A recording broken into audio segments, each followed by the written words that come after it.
আমরা এই চ্যালেঞ্জটা সম্পর্কে সম্পূর্ণ সচেতন আছি যে আমাদের এই বিচারটা সবার কাছে গ্রহণযোগ্য হতে হবে। আপনারা নিজের চোখে দেখেছেন কি ভয়ঙ্কর হত্যাকাণ্ড ঘটেছে। আমরা কখনো বিশ্বাস করতে পারতাম না যে বৃদ্ধ প্রজন্ম একটা তরুণ প্রজন্মকে উন্মত্তভাবে খুনের নেশায় নেমেছিল আর কি। এর যে ইন্টারন্যাশনাল ক্রাইম ট্রাইব্যুনাল একটা বিচার যে আছে সেটার চেয়ে তো অবশ্যই অনেক গুণ ভালো, নিরপেক্ষ, গ্রহণযোগ্য বিচার হবে। যে আইনগত সংস্কার আছে এই সংস্কারে আলোচনা এখানে থেমে থাকবে না। আমরা আপনাদের এখানে যারা এক্সপার্ট আছে আমরা মোটামুটি জানি এই বিষয়ে কাদের এক্সপার্টিজ আছে, সবার কাছে আমরা পাঠাবো, সবার মতামত নিব।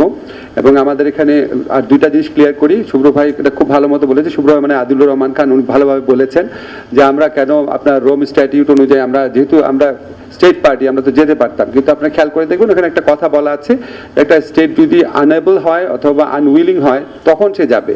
এখন আমরা তো মানে আমরা মনে করি আমাদের সক্ষমতা আছে বিচার করার। এটা প্রথমে আমরা যদি বলি সক্ষমতা নাই তাহলে আমার বিচার বিভাগকে ছোট করা হয়, আর আনউইলিং এর তো প্রশ্নই আসে না।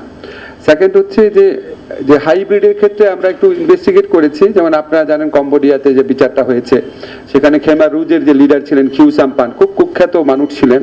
তো ওনার মতো একটা মানুষের বিচার আপনার উনি গ্রেফতার হয়েছে 2007-এ, বিচার হয়েছে 2018-তে, 11 বছর লেগেছে। কোনো কোনো ক্ষেত্রে 15 বছরেও বিচার সম্পন্ন হয় নাই। তো আমাদের কাছে মনে হয়েছে এখানে একটা অনেক বড় দীর্ঘসূত্রিতা থাকে, আর আমাদের একটা ন্যাশনাল ইমোশনের ব্যাপার আছে। আমরা এই বিচার প্রক্রিয়ার খুব কাছাকাছি থাকতে চাই।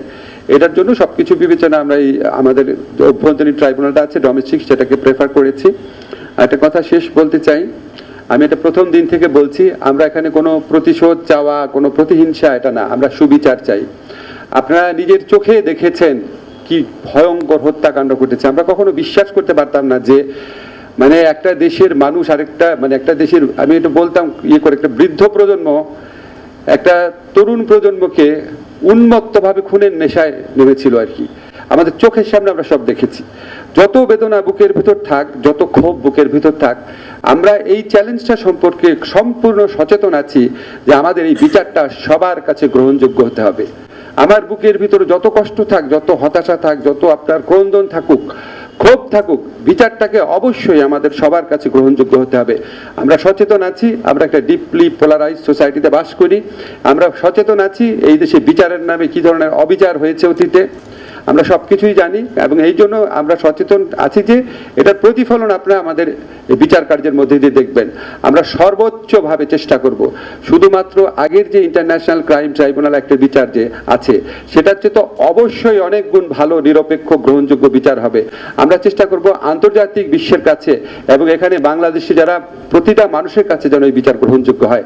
যেসব নেতারা বা যে সমস্ত ব্যক্তিরা এখানে বিচার কার্যের সম্মুখীন হবেন, তাদের যারা সমর্থক আছে তাদেরও যেন মনে হয় হ্যাঁ সত্যি উনি অন্যায় করেছে বা উনি অন্যায় করে নাই, তারাও যেন কনভিন্স থাকে। আমরা এই সমাজে আর ক্ষত চাই না, বিভাজন চাই না।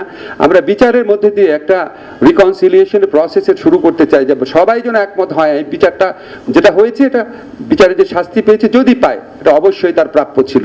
এই ধরনের একটা শ্রেষ্ঠ মাত্রায়, সর্বোচ্চ শ্রেষ্ঠ মাত্রায় বিচার প্রতিষ্ঠা করার প্রত্যয় নিয়ে আমরা এগিয়ে যাব।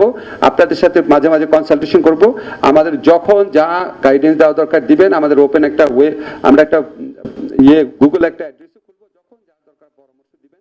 আপনাদেরকে একটা কথা বলতে চাই, আমরা সচেতনভাবে কোনো রকম কোনো অন্যায় করব না, অচেতনভাবেও করতে চাই না। সেজন্য সারাক্ষণ আপনাদের ওয়াচডগের মধ্যে থাকবো, সারাক্ষণ আপনার ওভারসাইট একটা মেকানিজমের মধ্যে আমরা নিজেদের রাখতে চাই। আপনাদেরকে সব সময় এই পুরা প্রক্রিয়াতে সহযোগী করতে চাই।